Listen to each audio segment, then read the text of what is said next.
antara sisi-sisi keteladanan pada diri Nabi Muhammad Shallallahu Alaihi Wasallam adalah sisi-sisi dalam pendidikan anak. Dan ternyata sisi-sisi pendidikan anak ini banyak di antara kita yang hampir-hampir tidak tahu atau tidak memahami bahwa Rasulullah Shallallahu Alaihi Wasallam beliau juga memberikan teladan.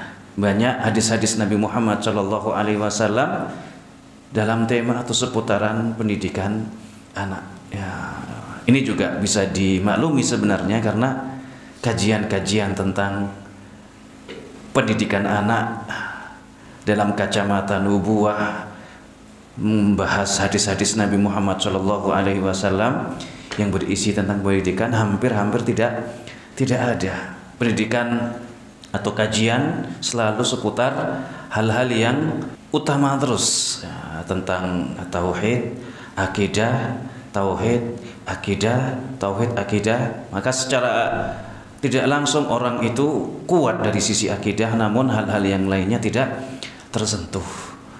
Padahal ketika kita ingin menjadi seorang yang betul-betul mengikuti Nabi Muhammad Shallallahu Alaihi Wasallam, kita bukan hanya butuh bagaimana tentang tauhid yang benar, tapi ibadah kita yang benar seperti apa, cara muamalah kita yang benar seperti apa, cara mendidik anak yang benar juga seperti apa. Ini juga perlu, karena seorang yang mengatakan kami bermanhaj dengan manhajnya para anbiya, harusnya dia tidak pilih-pilih.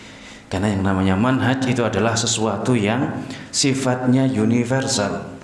Karena manhaj itu artinya jalan hidup, dan jalan hidup itu berarti segala sesuatu yang berkaitan dengan hidup kita.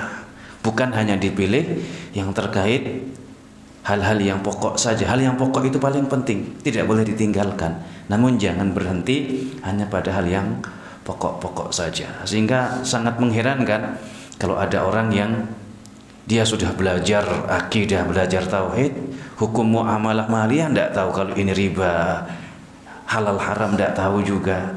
Ini kan sangat mengherankan.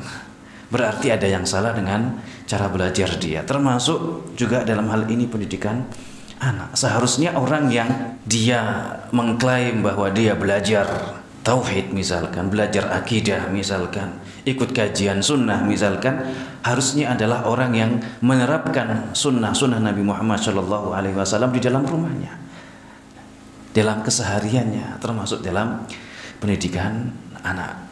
Maka ini sesuatu yang kalau kita melihat di tengah-tengah masyarakat kita menjadi sesuatu yang ironi.